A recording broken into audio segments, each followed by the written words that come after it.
اس کے علاوہ میں پہلی عورت ہوں جو کہ ڈسپیوٹ ریزولوشن کونسل میں پارٹیسپیشن کرتی ہوں، اور اس کے علاوہ میں میل جرگے میں پارٹیسپیشن کرتی ہوں۔ السلام علیکم، آپ کو ہمارے چینل پاکستان بائیوگرافی میں خوش آمدید۔ آج جس عظیم شخصیت کا ذکر ہم اپنی اس ویڈیو میں کرنے جا رہے ہیں ان کا نام ہے تبسم عدنان۔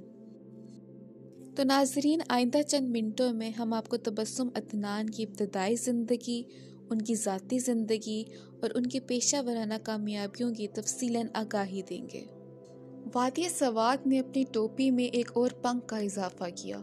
سب سے کم عمر نوبل امن انعام یافتہ ملالہ یوسفزئی کے بعد وادی سوات کی ایک اور خاتون تبسم عدنان 10 ممالک کی 10 غیر معمولی خواتین میں شامل تھیں، جنہیں خواتین کے حقوق کے لیے ان کی خدمات کے اعتراف میں 2015 میں امریکی وزیر خارجہ کے international women of courage award سے نوازا گیا۔ 1977 میں پیدا ہونے والی تبسم عدنان ایک قابل ذکر خاتون ہیں جو پاکستان کے سابق طالبان کے زیر کنٹرول وادی سوات میں خواتین کے لیے قابل ذکر کام کر رہی ہیں۔ وہ پاکستان میں وڈیرے نظام کے خلاف اٹھ کھڑے ہونے اور خواتین کے حقوق کے دفاع کے لیے سرگرم اقدامات کرنے والے لوگوں میں ایک نایاب ہیرے کی طرح پہچانی جاتی ہیں۔ تبسم نے خواتین کے لیے پہلا جرگہ قائم کیا۔ تبسم عدنان کی ذاتی زندگی پر روشنی ڈالی جائے تو تبسم عدنان کی پرورش وادی سوات میں ہوئی۔ وہ 13 سال کی دلہن تھیں، 4 بچوں کی ماں اور گھریلو تشدد کا شکار تھیں جب انہوں نے اپنے 20 سالہ شوہر سے طلاق لی تھی۔ خود کو بے گھر پاتے ہوئے اور مدد کے بغیر تبسم نے ایک مقامی امدادی گروپ کے ذریعے چلائے جانے والے خواتین کو بااختیار بنانے کے گروپ میں شرکت کی۔ انہوں نے اسے خواتین کی فیصلہ سازی کے عمل میں حصہ لینے کی صلاحیت کو تبدیل کرنے کے لیے کام کرنے کی ترغیب دی۔ ابتدائی طور پر انہوں نے صرف مردوں کے لیے مرکزی سوات قومی امن جرگہ سے رجوع کیا، لیکن اسے مسترد کر دیا گیا۔ جرگے روایتی غیر رسمی عدالتی کونسلیں ہیں جو قصاص انتقامی قوانین کو نافذ کرتی ہیں۔ اگرچہ ان کا مقصد رسمی عدالتی نظام یا پولیس کے طریقہ کار کو تبدیل کرنا نہیں ہے، لیکن بزرگوں کے فیصلوں کا سماجی طور پر احترام کیا جاتا ہے۔ مئی 2013 میں تبسم نے اپنا ایک جرگہ شروع کیا جو ملک میں خواتین کے ذریعے چلایا جاتا ہے۔ اس کا مقصد اس خطے میں خواتین کو مردوں کے تنازعات کو حل کرنے کے لیے استعمال کیا جاتا ہے۔ قرضوں کو معاف کرنے، عزت کے دعوے اور جرائم کے بدلے میں شادی کا کاروبار کیا جاتا ہے۔ چونکہ خواتین کی طاقت بہت کم ہے، عدنان نے تسلیم کیا کہ اس کے گروپ کو کارروائی کرنے کے لیے حکام پر دباؤ ڈالنے کی ضرورت ہوگی۔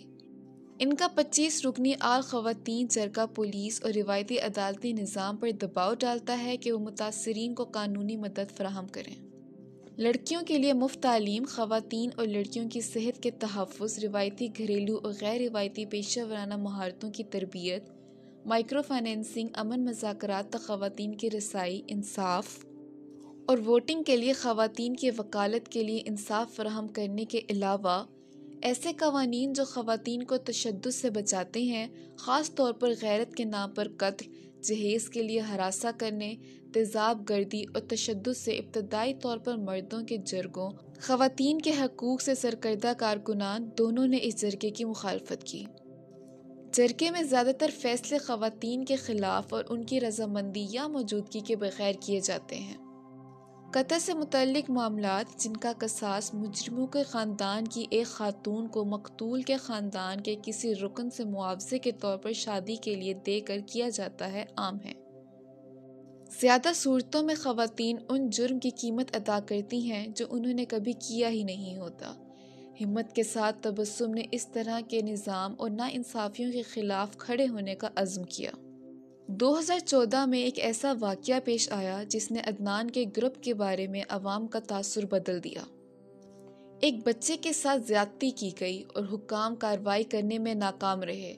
جرگے نے ایک احتجاجی واک کا اہتمام کیا جس میں کیس کو منظر عام پر لایا گیا، ملزمان کو گرفتار کر لیا گیا اور پشتون تاریخ میں پہلی بار ایک خاتون تبسم سے کہا گیا کہ وہ مرد جرگے میں بیٹھ کر کیس میں انصاف کی فراہمی میں مدد کریں۔ پہلے احتجاج کے بعد سے خواتین نے کامیابی کو دہرایا